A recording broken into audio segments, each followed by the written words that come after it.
ಆಕಾಶವಾಣಿ ಚೈತ್ರವನ ಲಕ್ಷ್ಮೀಶನ ಜೈಮಿನಿ ಭಾರತದ ಸಮಗ್ರ ವಾಚನ ವ್ಯಾಖ್ಯಾನ ಕಾರ್ಯಕ್ರಮ. ಪ್ರಸ್ತುತಿ ಡಾಕ್ಟರ್ ಎಎಸ್ ಶಂಕರನಾರಾಯಣ.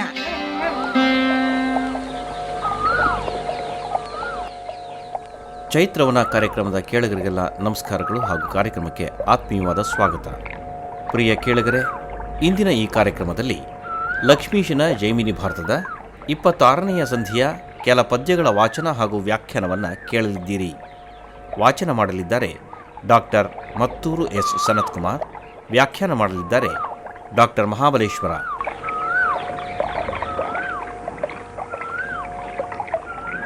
ಬ್ರಾಹ್ಮಣ ವೇಷದಲ್ಲಿರುವಂತಹ ಕೃಷ್ಣ ಹೇಳ್ತಾ ಇದ್ದಾನೆ, ಸಿಂಹ ಹೇಳಿತು, ಆ ಮಯೂರ ಧ್ವಜ ಮಹಾತ್ಯಾಗಿ, ಶೂರ, ಪರೋಪಕಾರಿ, ಜೊತೆಗೆ ವಿಷ್ಣು ಭಕ್ತನು ಕೂಡ.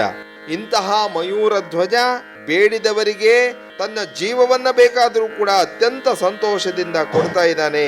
ಅವನ ಬಳಿಗೆ ಹೋಗು, ನೀನು ದೇಹಾರ್ಧವನ್ನ ಕೇಳು, ಅವನು ಖಂಡಿತವಾಗಿಯೂ ಕೊಡ್ತಾನೆ. ಅವನ ದೇಹಾರ್ಧವನ್ನ ತಂದ್ರೆ ನಾನು ನಿನ್ನ ಮಗನನ್ನ ಬಿಡ್ತೇನೆ ಅಂತ ಹೇಳಲು, ನನ್ನ ದುಃಖವನ್ನು ಹೋಗಲಾಡಿಸಬಹುದು ಅನ್ನುವಂತಹ ನಂಬಿಕೆಯಿಂದ ನಾನು ನಿನ್ನ ಬಳಿಗೆ ಬಂದಿದ್ದೇನೆ ಎಂಬುದಾಗಿ ಆ ಕಪಟ ದ್ವಿಜ ಮಹಾರಾಜನಿಗೆ ಅರಿಕೆ ಮಾಡಿಕೊಳ್ತಾ ಇದ್ದಾನೆ. ಕೇಳ್ದನವನೀಶ್ವರಂ ಪ್ರಚ್ಛನ್ನ ಭೂಸುರಂ ಪೇಳ್ದ ವೃತ್ತಾಂತಮಂ ಕೇಳ್ದನವನೀಶ್ವರಂ ಕೀರ್ತಿ ನಿಲ್ವುದು ನರರ ಬಾಳ್ದಿಟಮಿದಲ್ಲೆಂದು ನಿಶ್ಚಯಿಸಿ ವಿಪ್ರನಂ ಕರೆದು ನಿನಗೀತನುವನು ಸೀಳ್ದು ಕೊಟ್ಟಪೆನು ಎಂದು ಅಭಯವಿತ್ತು. ಬಳಿಕ ತಾನ್ ಆಳ್ದಿಳೆಯ ಆತ್ಮಜಂಗಪ್ಪೈಸಿ ಹರ್ಷಮಂ ತಾಳ್ದನು. ಅನಿಬರೆಲ್ಲರಂ ಮಂಟಪದೊಳಿಹುದೆಂದು ಕುಳ್ಳಿರಿಸಿ ಪೊರಮಟ್ಟನು. ಮಯೂರಧ್ವಜ ಮಹಾರಾಜ, ಮನುಷ್ಯರ ಬಾಳು ಶಾಶ್ವತವಲ್ಲ, ಸತ್ಕೀರ್ತಿಯೊಂದೇ ಶಾಶ್ವತ ಅಂತ ನಿರ್ಧಾರವನ್ನು ಮಾಡಿ ಆ ಬ್ರಾಹ್ಮಣನನ್ನ ಕರೆದು, ಎಲೈ ಬ್ರಾಹ್ಮಣೋತ್ತಮ, ಈ ನನ್ನ ದೇಹವನ್ನ ಸೀಳಿ ಅದರ ಅರ್ಧ ಭಾಗವನ್ನು ನಿನಗೆ ಕೊಡ್ತೇನೆ, ನಿನಗೆ ಅಭಯವನ್ನ ನೀಡ್ತೇನೆ ಅಂತ ಹೇಳಿ ತನ್ನ ರಾಜ್ಯದ ಆಡಳಿತದ ಜವಾಬ್ದಾರಿಯನ್ನ ತನ್ನ ಮಗನಿಗೆ ಕೊಟ್ಟು, ಅಲ್ಲೇ ನೆರೆದಂತಹ ಎಲ್ಲರನ್ನೂ ಕೂಡ ನೀವು ಇಲ್ಲೇ ಇರಿ ಅಂತ ಹೇಳಿ ಸಂತೋಷದಿಂದ ಹೊರಗಡೆ ಹೋಗ್ತಾ ಇದ್ದಾನೆ. ಅನಂತರ ತರಿಸಿ ಗಂಗಾತೋಯಮಂ ಮಜ್ಜನಂಗೈದು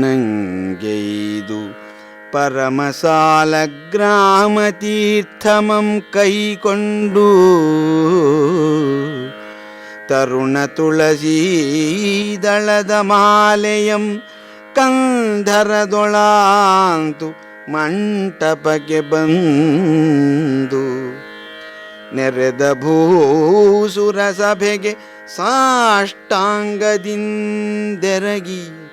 ಕರಯುಗಳಮಂ ಮುಗಿದು ನಿಂದು ಬಿಂದೈಸಿದಂ.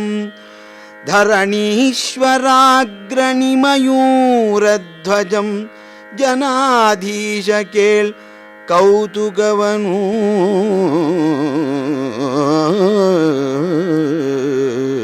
ಅನಂತರ ಮಯೂರಧ್ವಜ ಗಂಗಾ ನದಿಯ ನೀರನ್ನ ತಂದು ಅದರಲ್ಲಿ ಪವಿತ್ರ ಸ್ನಾನವನ್ನ ಮಾಡಿ ಸಾಲಿಗ್ರಾಮ ತೀರ್ಥವನ್ನ ತೆಗೆದುಕೊಂಡು ಎಳೆಯ ತುಳಸಿಯ ಮಾಲೆಯನ್ನ ಕೊರಳಿನಲ್ಲಿ ಧರಿಸಿಕೊಂಡು ಮಂಟಪಕ್ಕೆ ಬರ್ತಾನೆ.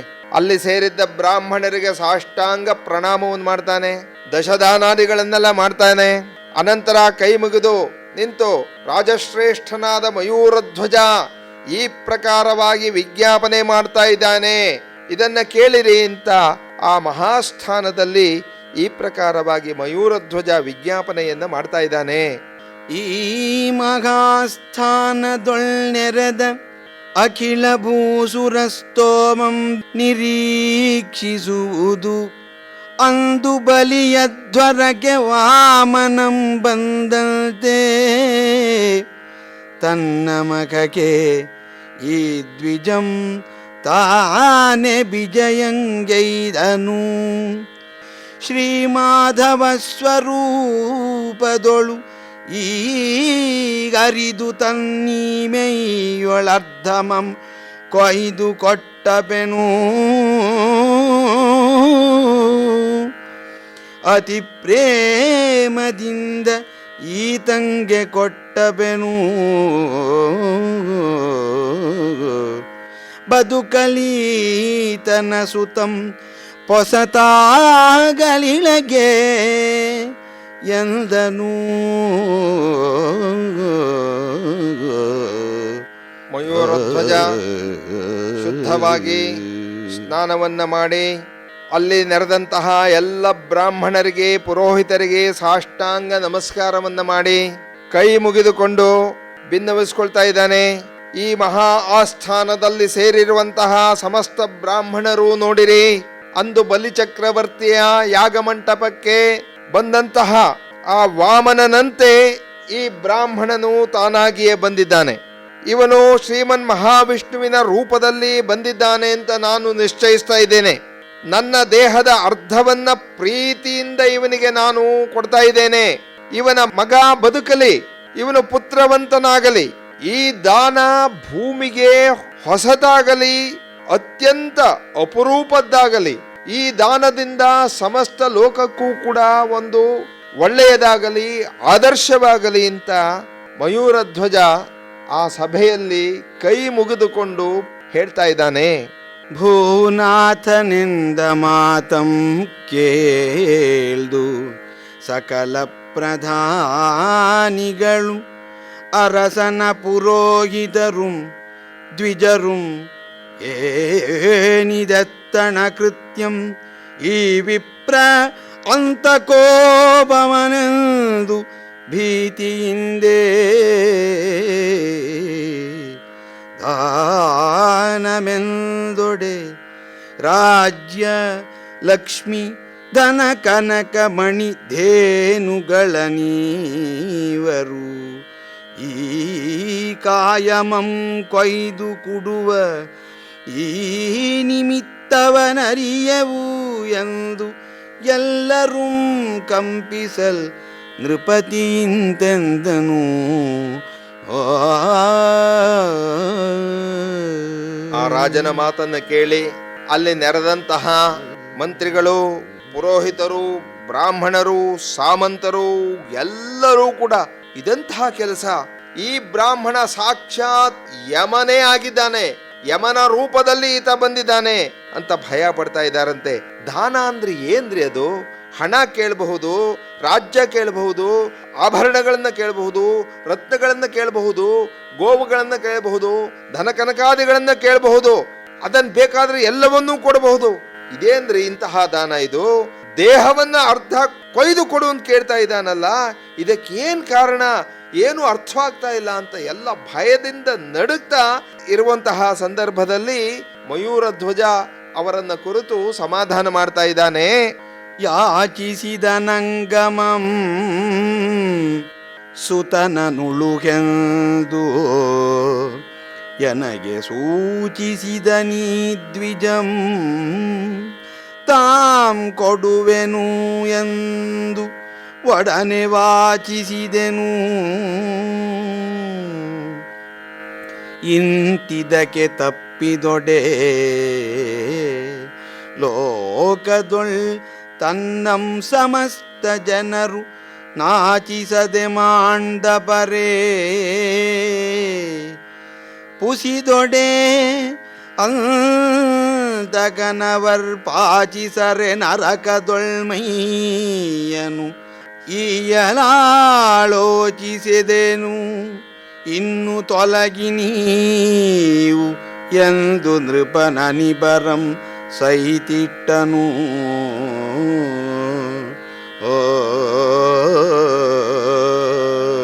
ಮಹಾರಾಜ ಹೇಳ್ತಾ ಇದ್ದಾನೆ, ಈ ಬ್ರಾಹ್ಮಣ ತನ್ನ ಮಗನನ್ನ ಉಳಿಸ್ಕೊಳ್ಳೋದಕ್ಕೋಸ್ಕರ ಬೇಡ್ತಾ ಇದ್ದಾನೆ. ನನ್ನ ಶರೀರದ ಅರ್ಧ ಭಾಗವನ್ನ ಬೇಡ್ತಾ ಇದ್ದಾನೆ. ಅದು ಆ ಸಿಂಹದ ಮಾತಿಗೆ ಕಟ್ಟು ಬಿದ್ದು, ನಾನು ಕೂಡಲೇ ಕೊಡ್ತೇನೆ ಅಂತ ಹೇಳಿದ್ದೇನೆ. ನಾನು ಮಾತಿಗೆ ತಪ್ಪಿದರೆ ಎಲ್ಲರೂ ನನ್ನನ್ನು ದೂಷಣೆ ಮಾಡ್ತಾರೆ ಮತ್ತು ನನಗೆ ಯಮಲೋಕದಲ್ಲಿ ಯಮದೂತರು ನನ್ನನ್ನು ಬೇಯಿಸದೆ ಬಿಡ್ತಾರೆಯೇ. ತಿಳಿದು ಕೊಟ್ಟ ದಾನವನ್ನು ಕುರಿತು ಯೋಚನೆ ಮಾಡೋದರಲ್ಲಿ ಏನು ಉಳಿದಿದೆ? ನಾನು ಈ ಬ್ರಾಹ್ಮಣನಿಗೆ ಅವನ ಮಗನನ್ನು ಉಳಿಸಿಕೊಳ್ಳೋದಕ್ಕೋಸ್ಕರ ಕೊಡ್ತೇನೆ, ಇದರಲ್ಲಿ ಎರಡು ಮಾತಿಲ್ಲ, ನೀವೆಲ್ಲ ಹೊರಟು ಹೋಗಿ ಅಂತ ಮಯೂರಧ್ವಜ ಅಲ್ಲಿ ನೆರೆದಂತಹ ಸಮಸ್ತರನ್ನು ಕುರಿತು ಈಗ ಹೇಳ್ತಾ ಇದ್ದಾನೆ. ಅನಂತರ ಆ ಮಯೂರಧ್ವಜಂ ಬಳಿಕಲ್ಲಿ ವಿಪ್ರರಂ ಹೇಮಮಣಿ ಗಜತುರಗ ವಸ್ತ್ರಭೂಷಣಧೇನು ಭೂಮಿದಾನಂಗಳಿಂ ತಣಿಸಿ ನಡೆಸಿದನು ಎರಡು ಕಂಬವಂ ನಡುವೆ ತನ್ನ ಕೋಮಲ ಶರೀರಮಂ ಪುಗಿಸಿ ಕಾಂಚನಮಯ ಸುಧಾಮದಿಂ ತೊಡೆಗಳಂ ಬಿಗಿಸಿಕೊಂಡು ನಿಂದು ಆ ಮಹೀಸುರನ ಪದ ಕಮಲಂಗಳಂ ತೊಳೆದು ಸಾದರದೊಳಿಂತೆಂದನು. ತನ್ನ ಶರೀರವನ್ನ ದಾನ ಕೊಡುವ ಮೊದಲು ಮಹಾರಾಜ ಚಿನ್ನ, ರತ್ನ, ಆನೆ, ಕುದುರೆ, ವಸ್ತ್ರ, ಭೂಷಣ, ಹಸುಗಳು, ಭೂಮಿ ಹೀಗೆ ದಶದಾನಾದಿಗಳನ್ನೆಲ್ಲ ಮಾಡ್ತಾ ಇದ್ದಾನೆ. ಅನಂತರ ಎರಡು ಕಂಬಗಳನ್ನ ತರಿಸ್ಬಿಟ್ಟು ಅದನ್ನ ನಡೆಸಿದ್ದಾನೆ ಮತ್ತು ಆ ಎರಡು ಕಂಬಗಳ ನಡುವೆ ತನ್ನ ಶರೀರವನ್ನ ಇಟ್ಟುಬಿಟ್ಟು ತನ್ನ ಕೈ, ತನ್ನ ತೊಡೆಗಳನ್ನ ಬಲವಾದಂತಹ ಚಿನ್ನದ ಸರಪಳಿಗಳಿಂದ ಕಟ್ಟಿಸಿಕೊಂಡಿದ್ದಾನೆ. ಅನಂತರ ಇದ್ಯಾವುದೂ ಕೂಡ ಅಲುಗಾಡಬಾರದು ಅಂತ ಅಷ್ಟು ಬಲವಾಗಿ ಬಿಗಿಸಿಕೊಂಡಿದ್ದಾನೆ. ಆ ವೃದ್ಧ ಬ್ರಾಹ್ಮಣನ ಪದಕಮಲಗಳನ್ನ ತೊಳೆದು ಅತ್ಯಂತ ಸಂತೋಷದಿಂದ ಪ್ರೀತಿಪೂರ್ವಕವಾಗಿ ಅವನನ್ನು ಕುರಿತು ಹೀಗೆ ಹೇಳ್ತಾ ಇದ್ದಾನೆ. ಭೂಸುರೋತ್ತಮ ನಿನಗೆ ತಾ ಕುಡುವ ದೇಹಾರ್ಧದ ಈ ಸುದಾನದೊಳ್ ಅಖಿಲ ಯಜ್ಞನಾಯಕನಾದ ವಾಸುದೇವಂ ಪ್ರೀತನಾಗಲಿ. ಅಸ್ಮತ್ ಕುಲೋದ್ಭವರಾದ ಜೀವಿಗಳೊಳು ಲೇಸಿಂದೆ ಪಾರ್ವಂಗೆ ತನು ಧನವ ನೀವೆಡೆಯೊಳ್ ಓ ಸರಿಸದಿರಲಿ ಬುದ್ಧಿಗಳು ಎಂದು ನೃಪತಿ ಕಟ್ಟಾಸುರದ ಕೊಯ್ಗಾರರಂ ಕರೆಸಿ ತೆಗೆಸಿದಂ ಮಸೆದ ಕೊಯ್ಗತ್ತಿಗಳನ್ನು. ಭೂಸುರೋತ್ತಮ, ನಾನು ನಿನಗೆ ಕೊಡುವ ಈ ಅರ್ಧ ದೇಹದ ದಾನದಿಂದ ಸಮಸ್ತ ಯಜ್ಞ ರಕ್ಷಕನಾದ ಯಜ್ಞಗಳಿಗೆ ಒಡೆಯನಾದಂತಹ ಆ ವಾಸುದೇವ ಪ್ರೀತನಾಗಲಿ. ನನ್ನ ವಂಶದಲ್ಲಿ ಹುಟ್ಟಿದಂತಹವರು ಎಲ್ಲರೂ ಕೂಡ ಅತಿಶಯವಾದಂತಹ ದಾನವನ್ನ ಮಾಡುವಂತಹ ಬುದ್ಧಿಯನ್ನು ಕೊಡಲಿ. ಈ ದಾನ ಅತ್ಯಂತ ಶ್ರೇಷ್ಠವಾದಂತಹ ದಾನವಾಗಲಿ. ಈ ಪ್ರಕಾರವಾಗಿ ಹೇಳಿ ಈ ಬ್ರಾಹ್ಮಣ ಸಂತೃಪ್ತನಾಗಲಿ, ಇವನ ಮಗ ರಕ್ಷಿತನಾಗಲಿ ಅಂತ ಹೇಳಿ ಅನಂತರ ಆ ನಿಷ್ಕರಣಿಗಳಾದಂತಹ ಮರ ಕೊಯ್ಯುವವರನ್ನ ಕರೆಸ್ಬಿಟ್ಟು ಹರಿತವಾದಂತಹ ಗರಗಸಗಳನ್ನು ಕೂಡ ತರಿಸ್ಬಿಟ್ಟು ಹೇಳ್ತಾ ಇದ್ದಾನೆ. ಆಗ ಜನರೆಲ್ಲ ಮಾತಾಡ್ಕೋತಾ ಇದ್ದಾರೆ. ಕುಡುವ ನೀರೆ ತನಗೆ ಬೇಕಾದುದಂ ಬೇಡುವಂ ಬಿಡುವನೇ ಬೇಡುವಂ ಬರೆ ಬಿಡುವನೇ ತನ್ನೊಳಿದ್ದುದಂ ತಡೆದಪನೇ ಕುಡುವಂ ಕುಡುವ ಬೇಡುವರೊಳಗೆ ಕುಡೆನೆಂಬ ಬೇಡೆನೆಂಬ ಎಡೆತಡೆಗಳಿಲ್ಲೆಂಬ ನಾಳ್ನುಡಿಯ ಈ ಪೊಡವೀಶ ಪಾರ್ವರೊಳ್ ಕಂಡೆವೆಂದು ನಡನಡುಗಿ ಮೊರೆಯಿಡುತ್ತಿರ್ದುದು ಅವನ ರಾಷ್ಟ್ರದ ಜನಂ ಬೆದರಿ ಕುರರಿ ಗಣಗಳ ತೆರೆದೊಳು. ಕೊಡೋವನಿದ್ರೆ ಬೇಡವನು ಏನ್ ಬೇಕಾದ್ರೂ ಬೇಡ್ತಾನೆ. ಈ ಒಂದು ಮಾತು ಲೋಕದಲ್ಲಿದೆ. ಈ ಮಾತು ಈ ಬ್ರಾಹ್ಮಣ ರಾಜರಿಗೆ ಅನ್ವರ್ಥವಾಗಿ ಹೊಂದುತ್ತಾ ಇದೆ. ಕೊಡೋವನಿದ್ರೆ ಏನ್ ಬೇಕಾದ್ರೂ ಕೂಡ ಕೊಡ್ತಾನೆ ಅಂತ ರಾಜ್ಯದ ಜನರೆಲ್ಲ ಹೆದರಿ ನಡುಗ್ತಾ ಇದ್ದಾರಂತೆ. ಹಕ್ಕಿಗಳಂತೆ ಅವರು ಗಡಗಡ ಅಂತ ಸದ್ದು ಮಾಡ್ತಾ ಇದ್ದಾರೆ. ನಗರದ ಜನ ಅತ್ಯಂತ ಭಯಭೀತರಾಗಿದ್ದಾರೆ. ಪೂರ್ವಮಂ ನೆನೆದು ಕಂಬನಿಗಳಿಂ ಧ್ವನಿಗಳಿಂ ಚೀರ್ವರಂ ಪ್ರಜೆಗಳಂ ಪಾಲಿಸದೆ ಲಾಲಿಸದೆ ಜಾರ್ವ ಪರ್ಯಂತೋ ಎಂದು ಅಳಲ್ವರಂ ನಿಲ್ವರಂ ಬೆರಗಾಗಿ ಬೆರಗುಗೊಂಡು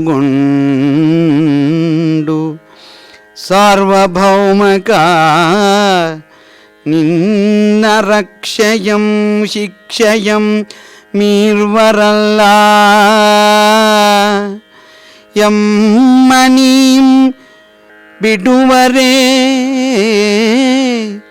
ಕುಡುವರೇ ಪಾರ್ವಂಗಸುವನೆಂದು ಬೈವರಂ ಸುಯ್ವರಂ ನೋಡಿ ನೃಪನೆಂದನೋ.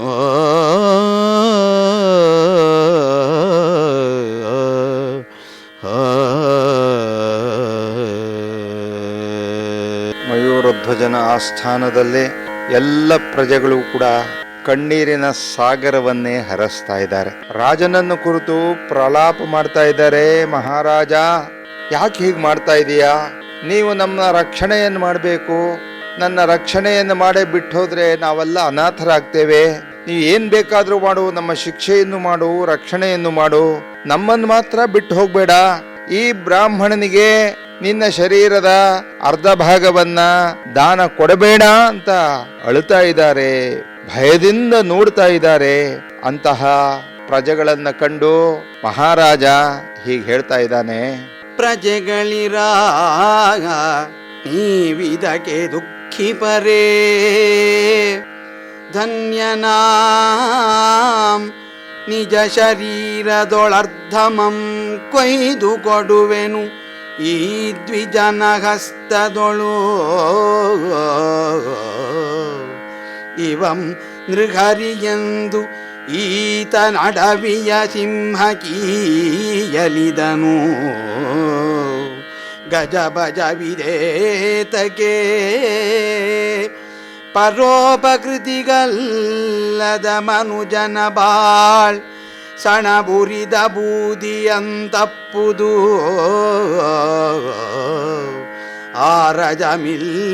ಆರಜಮಿಲ್ಲದೀಕ್ಷಿಪುದು ಕೌತುಕವನು ಎಂದು ಒಡಬಡಿಸಿದಂ ನರನಾಥನು. ಪ್ರಜೆಗಳಿರ, ನೀ ಯಾಕೆ ದುಃಖ ಪಡ್ತಾ ಇದ್ದೀರಿ? ನಾನು ಇವತ್ತು ಧನ್ಯನಾಗಿದ್ದೇನೆ. ನನ್ನ ಜೀವನ ಸಾರ್ಥಕವಾಗಿದೆ. ಈ ಶರೀರ ಧರ್ಮ ಸಾಧನೆಗೆ ಇವತ್ತು ಕಾರಣವಾಗಿದೆ. ಈ ವೃದ್ಧ ಬ್ರಾಹ್ಮಣ ಸಾಕ್ಷಾತ್ ನೃಸಿಂಹದಂತೆ ಇಲ್ಲಿಗೆ ಬಂದಿದ್ದಾನೆ. ನನ್ನ ಶರೀರದ ಅರ್ಧ ಭಾಗವನ್ನ ಕೇಳ್ತಾ ಇದ್ದಾನೆ. ನಾನು ಇದನ್ನ ಅವನಿಗೆ ಕೊಡ್ತೇನೆ. ಅದನ್ನ ಅವನು ಕಾಡಿನ ಸಿಂಹಕ್ಕೆ ಕೊಡಲಿ. ಈತನ ಮಗ ಬದುಕಲಿ. ಪರೋಪಕಾರಾರ್ಥಮಿದಂ ಶರೀರಂ ಅಂತ ಹೇಳ್ತಾರೆ. ಇಲ್ಲದೇ ಇದ್ರೆ ಈ ನನ್ನ ಶರೀರ ನಾನು ದಾನ ಕೊಡದೇ ಇದ್ರೆ ಸೆಣಬು ಉರಿದು ಬೂದಿಯಾದಂತೆ ವ್ಯರ್ಥವಾಗುತ್ತೆ ಅಂತ ಹೇಳಿ ಮಯೂರಧ್ವಜ ತನ್ನ ಪ್ರಜೆಗಳನ್ನೆಲ್ಲ ಸಮಾಧಾನ ಮಾಡ್ತಾ ಇದ್ದಾನೆ. ಮತ್ತೆ ಮನುಜೇಂದ್ರನು ಆ ವಿಪ್ರನಂ ಕರೆದು ನಿನಗಿತ್ತೆ ನೀ ದೇಹಾರ್ಧಮಂ ಪರಿಗ್ರಹಿಸೆಂದು ಚಿತ್ತದೊಳ್ಮಿಗೆ ಹರ್ಷಮಂ ತಾಳ್ದು ಪೊರೆಯೊಳಿಗ ಸೂದ ಕರ್ಮಜ್ಞರೊಡನೆ ಪೊತ್ತುಗಳೆಯದೆ ತನ್ನ ತನುವ ನೆರಡಾಗಿ ಮಸೆವೆತ್ತ ಕರಪತ್ರದಿಂ ಸೀಳುವುದೆಂದು ಆಜ್ಞಾಪಿಸುತ್ತಿರೇ ಶಿಖಿಧ್ವಜನ ಸತಿ ಕುಮುದ್ವತಿ ನುಡಿದಳು ಅತಿ ವಿನಯದಿಂದೆ ಪತಿಗೆ. ಹೀಗಿರಬೇಕಾದ್ರೆ ಮಹಾರಾಜ ಪುನಃ ಬ್ರಾಹ್ಮಣನನ್ನು ಕರೆದು, ವಿಪ್ರೋತ್ತಮ, ಈಗ ನಾನು ಈ ಶರೀರದ ಅರ್ಧ ಭಾಗವನ್ನು ನಿನಗೆ ಕೊಡ್ತಾ ಇದ್ದೇನೆ, ಕಾಲ ವಿಳಂಬ ಮಾಡದೆ ಹರಿತವಾದಂತಹ ಗರಗಸದಿಂದ ಇದನ್ನು ಸೀಳಿರಿ ಅಂತ ಆಜ್ಞೆ ಮಾಡ್ತಾ ಇದ್ದಾನೆ. ಅಂತಹ ಸಂದರ್ಭದಲ್ಲಿ ಅವಳ ಪತ್ನಿ ಕುಮುದ್ವತಿ ತನ್ನ ಪತಿಯ ಹತ್ರ ಬಂದು ಅತಿಯ ವಿನಯದಿಂದ ಪ್ರಾರ್ಥನೆ ಮಾಡಿಕೊಡ್ತಾ ಇದ್ದಾಳೆ. ನೀಂ ತಿಳಿದುದಿಲ್ಲ ಅರಸ ವಿಪ್ರೇಂದ್ರ ನರಿಯಂ, ವನಾಂತರದೊಳಾ ಸಿಂಹಮೆಂದ ನುಡಿ ಶಾಸ್ತ್ರ ಸಿದ್ಧಾಂತಂ, ಅಂಗನೆ ಪುರುಷನರ್ಧಾಂಗಮೆಂಬುದಕ್ಕೆ ನಿನ್ನ ವಾಮಾಂಗಿಯಾದ ಕಾಂತೆಯಂ ಬೇಡಿದೊಡೆ ಕೊಯ್ದು ಕಾಯವನೀವ ಭ್ರಾಂತಿಯೇತಗೆ. ಅರಸ ತನ್ನ ನಸುವೆರಸಿ ಕೊಟ್ಟು ಕಳೆ ತಾಂ ತಳೆವೆನು ಐದೆತನದಿಂದೆ ಸದ್ಗತಿಯನು ಎಂದ ಕುಮುದ್ವತಿ ನುಡಿದಳು.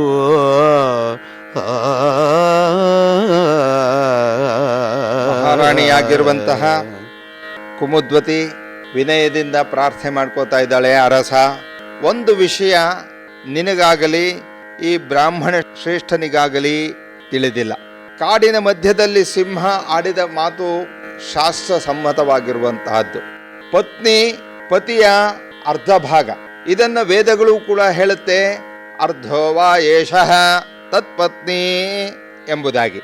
ನೀನು ನಿನ್ನ ಶರೀರದ ಅರ್ಧ ಭಾಗವನ್ನ ಸಿಂಹಕ್ಕೆ ಕೊಡುವ ಬದಲು ನಿನ್ನ ಅರ್ಧಾಂಗಿಯಾಗಿರುವಂತಹ ನನ್ನನ್ನ ಸಿಂಹಕ್ಕೆ ಕೊಟ್ಬಿಡು, ನಾನು ಹೋಗ್ತೇನೆ, ಪ್ರಾಣ ಸಮೇತ ನನ್ನನ್ನು ದಾನವಾಗಿ ಕೊಡು, ನಾನು ಮುತ್ತೈದೆಯಾಗಿ ಸದ್ಗತಿಯನ್ನು ಪಡೆಯುತ್ತೇನೆ ಎಂಬುದಾಗಿ ಕುಮುದ್ವತಿ ಹೇಳ್ತಾ ಇರಬೇಕಾದ್ರೆ, ಸಮ್ಮತಮಿದಹುದೆಂದರೆಲ್ಲರೂ ಭೂವರಂ ಸುಮ್ಮನಿರೆ ಕಂಡನು ಈ ತೆರನಂ ದ್ವಿಜತ್ವಮಂ ನೆಮ್ಮಿದ ಮುಕುಂದನು.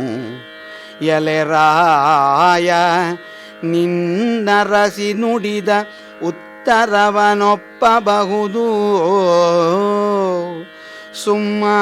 ಸುಮ್ಮನದಿಂ ಜನೇಶ್ವರನ ದಕ್ಷಿಣ ಭಾಗಮಂ ಮೆಲ್ವೆನೆಂದು ಒಕ್ಕಣಿಸಿದಲ್ಲದೆ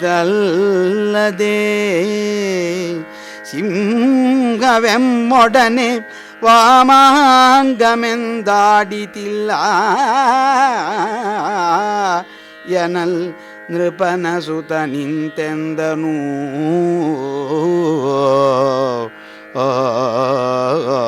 ಕುಮುದ್ವತಿ ಆಡಿದಂತಹ ಮಾತಿಗೆ ಇದೆಲ್ಲವೂ ಕೂಡ ಶಾಸ್ತ್ರಸಮ್ಮತ ಅಂತ ಅಲ್ಲಿದ್ದಂತಹ ವೃದ್ಧರು, ವಿಪ್ರರು, ಪುರೋಹಿತರು, ಮಂತ್ರಿಗಳು ಎಲ್ಲರೂ ಕೂಡ ತಲೆ ತೂಗ್ತಾ ಇದ್ದಾರೆ. ಹಾಗೆ ಎಲ್ಲರೂ ಕೂಡ ಸುಮ್ಮನಿದ್ದಾರೆ, ರಾಜ ಇದಕ್ಕೆ ಒಪ್ಕೊಂಡು ಬಿಡಬಹುದು ಅಂತ.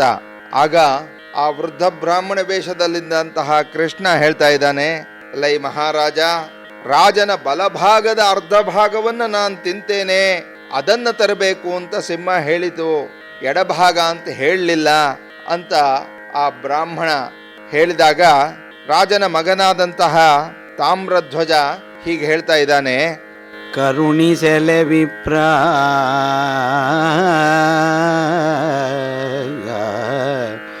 ನಿನ್ನಂ ಬೇಡಿಕೊಂಬೆನಾಂ ನಾಂ ತರುಣಂ ಸುಪುಷ್ಟವಪು ತುಷ್ಟಿ ಮೃಗಪತಿಗಾಗದಿರದು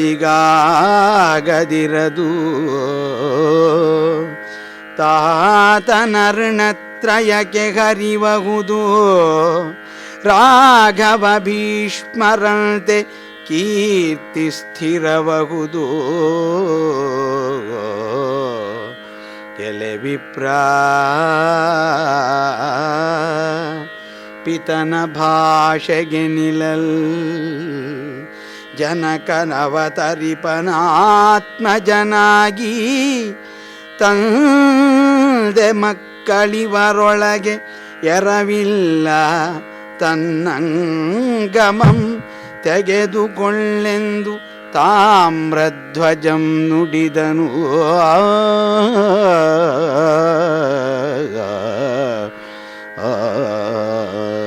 ತಾಮ್ರಧ್ವಜ ಹೇಳ್ತಾ ಇದ್ದಾನೆ, ಸಿಂಹ ಯಾವತ್ತೂ ಕೂಡ ಪೂರ್ಣವಾದಂತಹ ಆಹಾರವನ್ನ ಅಪೇಕ್ಷಿಸ್ತದೆಯೇ ಹೊರತು ಅರ್ಧ ಭಾಗವನ್ನಲ್ಲ. ಇದರಿಂದ ಸಿಂಹಕ್ಕೆ ಖಂಡಿತ ತೃಪ್ತಿಯೂ ಕೂಡ ಆಗೋದಿಲ್ಲ. ನನ್ನ ಮೇಲೆ ಕರುಣೆ ತೋರಿಸು, ನಾನು ಯುವಕ, ದಷ್ಟಪುಷ್ಟನಾಗಿದ್ದೇನೆ, ನನ್ನನ್ನು ತಿಂದರೆ ಸಿಂಹಕ್ಕೆ ತೃಪ್ತಿ ಆಗತ್ತೆ, ನಾನು ತಂದೆಯ ಋಣಗಳನ್ನು ತೀರಿಸಿದಂತೆಯೂ ಆಗತ್ತೆ. ಹಿಂದೆ ಶ್ರೀರಾಮ ಪಿತೃವಾಕ್ಯ ಪರಿಪಾಲಕನಾಗಿ 14 ವರ್ಷಗಳ ಕಾಲ ಕಾಡಿಗೆ ಹೋದ ಅನ್ನುವಂತಹದ್ದನ್ನು ಕೇಳಿದ್ದೀವಿ. ಹಾಗೆ ಭೀಷ್ಮಾಚಾರ್ಯರು ಕೂಡ ತನ್ನ ತಂದೆಯ ಮಾತನ್ನ ಪೂರ್ಣಗೊಳಿಸೋದಕ್ಕೋಸ್ಕರ ಆಜೀವ ಪರ್ಯಂತ ಬ್ರಹ್ಮಚಾರಿಯಾಗಿಯೇ ಉಳಿದರು. ಹೀಗೆ ರಾಮನಂತೆ ಭೀಷ್ಮನಂತೆ ನನಗೂ ಕೂಡ ಕೀರ್ತಿ ಬರುತ್ತೆ. ಮಗ ಬೇರೆ ಅಲ್ಲ, ತಂದೆ ಬೇರೆ ಅಲ್ಲ, ಆತ್ಮಾವೈ ಪುತ್ರನಾಮಾಸಿ ಅಂತ ಹೇಳ್ತಾರೆ. ಹಾಗಾಗಿ ಮಗನಿಗೂ ತಂದೆಗೂ ಭೇದ ಏನೂ ಇಲ್ಲ. ನನ್ನ ದೇಹವನ್ನು ನೀನು ತೆಗೆದುಕೋ, ಇದನ್ನು ತೆಗೆದುಕೊಂಡು ಹೋಗಿ ಸಿಂಹಕ್ಕೆ ಅರ್ಪಿಸು, ಇದರಿಂದ ನಿನ್ನ ಮಗನನ್ನು ಉಳಿಸ್ಕೋ ಅಂತ ತಾಮ್ರಧ್ವಜ ಪ್ರಾರ್ಥನೆ ಮಾಡ್ಕೊಳ್ತಾ ಇದ್ದಾಗ, ಭೂಪಾಲ ಕೇಳ್ ಅವನ ಮಾತಿಗೆ ಮಹೀಸುರಂ ಕಾಪಟ್ಯಮಿಲ್ಲೆಲೆ ಕುಮಾರ ನೀನೆಂದ ನುಡಿ ಪಾಪಿ ಕೇಸರಿ ತನ್ನೊಳು ಅವನಿಬನ ಸತಿಯೆಂದು ಸುತನೆಂದು ಪೇಳ್ದುದಿಲ್ಲ. ಆ ಪೊಡೆ ಮಯೂರಧ್ವಜನ ದಕ್ಷಿಣಾಂಗಮಂತ ಪುತ್ರನಂ ಬಿಡುವೆನು ಎಂದೊಡೆ ಇಲ್ಲಿಗೆ ಬಂದೆನು.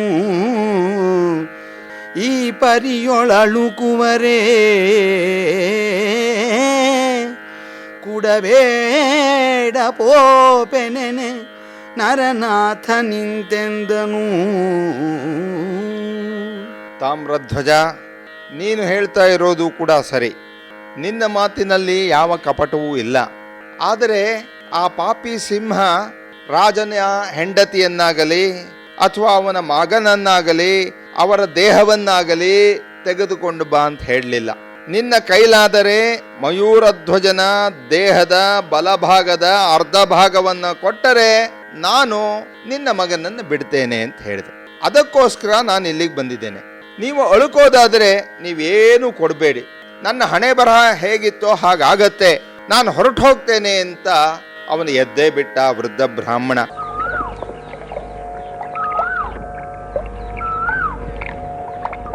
ಇದುವರೆಗೆ ಲಕ್ಷ್ಮೀಶನ ಜೈಮಿನಿ ಭಾರತದ 26ನೆಯ ಸಂಧಿಯ ಕೆಲ ಪದ್ಯಗಳ ವಾಚನ ಹಾಗೂ ವ್ಯಾಖ್ಯಾನವನ್ನು ಕೇಳಿದಿರಿ. ವಾಚನ ಮಾಡಿದವರು ಡಾಕ್ಟರ್ ಮತ್ತೂರು ಎಸ್ ಸನತ್ಕುಮಾರ್, ವ್ಯಾಖ್ಯಾನ ಮಾಡಿದವರು ಡಾಕ್ಟರ್ ಮಹಾಬಲೇಶ್ವರ. ಚೈತ್ರವನ ಕೇಳಿದ್ರಿ. ಕಾರ್ಯಕ್ರಮದ ಪ್ರಸ್ತುತಿ ಡಾಕ್ಟರ್ ಎಎಸ್ ಶಂಕರನಾರಾಯಣ. ನಿರ್ಮಾಣ ನೆರವು ಸಂಜೀವ ಆರ್ ನಾಮಣ್ಣವರ್. ಇದು ಇಂದಿನ ಚೈತ್ರವನ. ಈ ಕಾರ್ಯಕ್ರಮ ಆಕಾಶವಾಣಿ ಭದ್ರಾವತಿ ಕೇಂದ್ರದ ಕೊಡುಗೆ.